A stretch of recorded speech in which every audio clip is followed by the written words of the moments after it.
Kung ang edad po ninyo ay 60 years old pababa, kayo po yung mga taong mayroong comparisons, tayo po yon. Kasi ang edad po naman natin, 40 pababa tayo eh. Nandun ako sa edad na yun, 40 pababa. At yung iba naman nasa 50 pababa, yung iba naman 60 pababa. Kung may nabubuhay pang 80 pababa, mas malaki ang comparison. Anong sinasabi ko? Meron tayong pwedeng ipag-compare tungkol sa kapanahonang naabutan natin noon, at sa kapanahonang mayroon ngayon. Hindi po ba?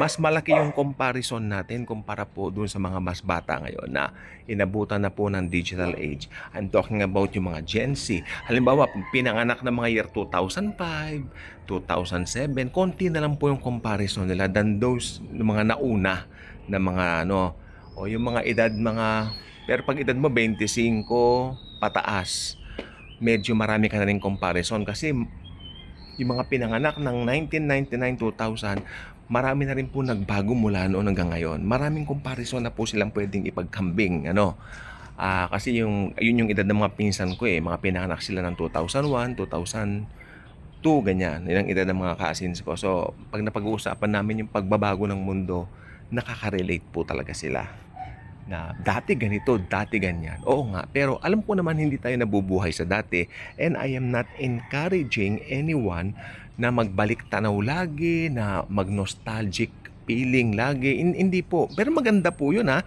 Nakakagaan po ng kalooban yan. Lalo na kung maganda yung mga naaalala mo. Pero what I mean is, merong kapanahunan ngayon na talagang hindi natin na pwedeng itanggi na yung pagbabago po talaga sumobra. At ngayon po, alam nyo, may balita po ngayon. Meron na raw pong nakita, makinig po kayo.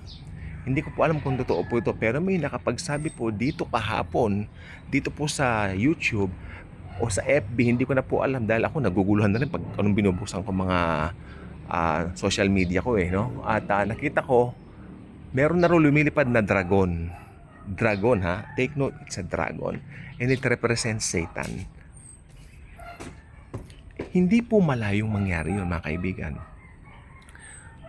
Evil is everywhere right now. Ibig sabihin, the presence of evil is escalating.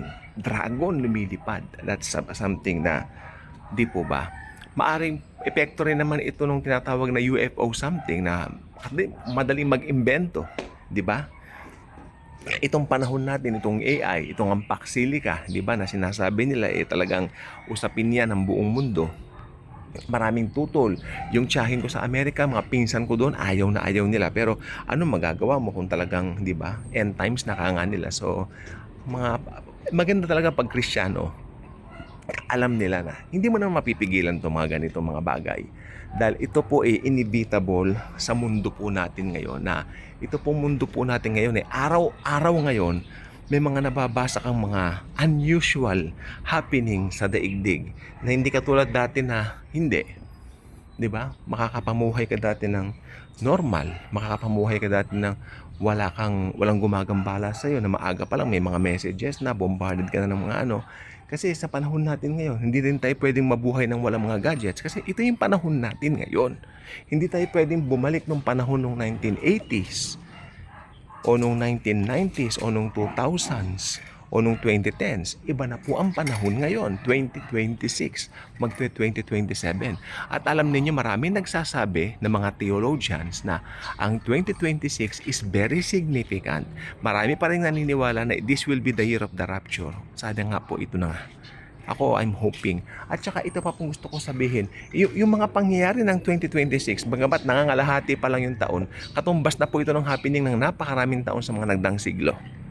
No? Napakarami pong nangyayari, escalating, at ipinapakita po sa bawat pangyayari ang behavior ng mga tao, pagbabago ng behavior ng mga tao, yung teacher na nanahimik, binugbog. 'Di ba, sinita lang niya tungkol yata sa ewan ko ano yung pinagsita, tapos nambugbog. Tapos may panibagong teacher naman pala, guro, na binugbog ng isang 19 anyos yung pumanaw, nasa FB. Nakakalungkot po yung mga pangyayari. Alam niyo ha, tignan po ninyo to.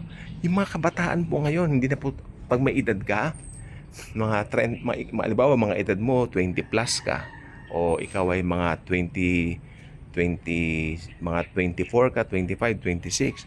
Tapos you will go around with kids, mga 14 anyos, mga 13 anyos. Mas aggressive yung mga mas bata kumpara doon sa mga medyo matanda na mga nasa 27 ng edad, 25. Kasi may edad na rin po mga yan eh.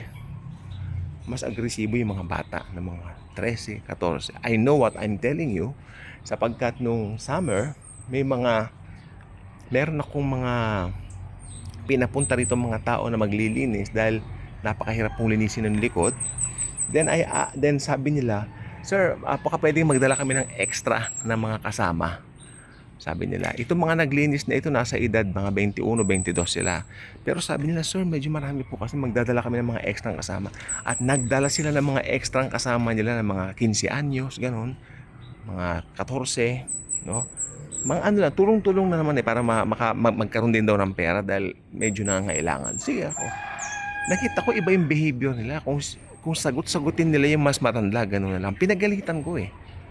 Ikaw di ka pa pinapanganak, tao na yung mga yan, ginaganyan mo. Ginanon ko. Hindi maganda yung asal mo. Ginanon ko. Then nag-sorry naman. Pero what I observe is this. Yung diwa ng mga tao ngayon, ibang-iba na. Alam niyo, wag niyong minamaliit yung mga na-observe natin na yan. Kasi talagang totoo lahat. What we observe are true and facts. Truth and facts. No? Dahil ito pong pangyayari ngayon sa mundo, yan digmaan ngayon sa Middle East. Lumalala na po dahil ang pagsanib ng Saudi Arabia ay talagang napakalaki po. Tandaan nyo, nandyan po ang sentro ng isa sa pinakapangunahing religion sa mundo. When it comes na sa religion, ito ang main religion ng Middle East. Kaya sabi ko, pag talagang ano na yan, escalated na mo, talagang ito na po yung end times. Kasi ang Israel, talagang darating po siya sa pagkakataon na talagang parang he will be left alone. Di ba? Israel will be left alone, wala siyang kakampi. At minsan, dumarating din sa buhay natin na parang wala na tayong magawa para lalo nating kapitan si Jesus. Di po ba? Ganyan ang Lord eh. Actually, may situation po kami kahapon. Parang may nag-away po sa mga kapwa-ahente ko. Kinekwento nila. At dahil sa pag-aaway na yon, ito aminin ko po, malungkot ako na masaya. Malungkot in the sense na nawalan kami ng transaction. So walang kita. Kala namin pera na. Pero hindi ko sasabihin naging bato ha. Sa Panginoon walang ganon. Dahil sa away na yon, na-realize ko na yung buyer pala na yon ay maraming kalokohan. Minsan magda-down tapos hindi niya tinutuloy, pinepending niya. Sabi ko, Lord, kung natuloy kami doon, mas malaking sakit ng ulo. Kaya ang ending ko kagabi, nagpupuri ako sa Lord. Lord Jesus, thank you po. Inispare mo kami doon sa balakyot na buyer na yon. Balakyot, talagang masama palang ginagawa niya. Then I heard some people telling me, yung isang kapwa ko naman kasi na ahente, hindi po nakinig. Sabi niya, bigyan na lang natin ng chance para at least matapos na yung transaksyon. Because we've been dealing with this transaction for a long period of time.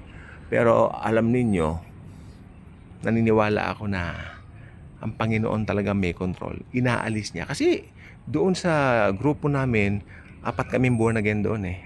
So, 7 kami.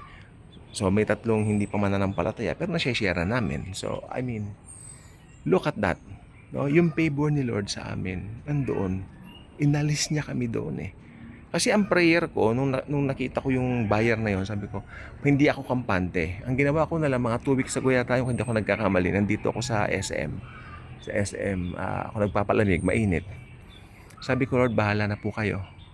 Kasi hindi ko po gusto yung buyer na yan. And then, gumawa ang Panginoon ng parang kahapon. So, yun nga. Medyo may nag-away lang, pero at least, maayos na po ngayon. No? So, yan na po gusto ko sabihin. Pag nasa end times na po tayo, let the Lord Jesus be in control.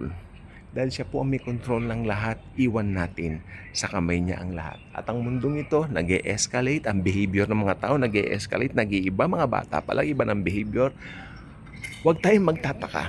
If you are reading the Bible frequently or daily, hindi ka magtataka sa mga pangyayari ng mundo sapagkat nasa mga huling panahon na po tayo. At pag nasa huling mga panahon na tayo, malapit na ang second coming. At kung mas malapit na ang second coming, patuloy kong ulit-ulitin, hindi hamak. Mas malapit na po ang rapture of the church. Nasa mga pintuan na lang po natin kumakatok na. Anytime papaitaas na po tayo. Hindi ka ba good vibes? subscribe ka na. God bless.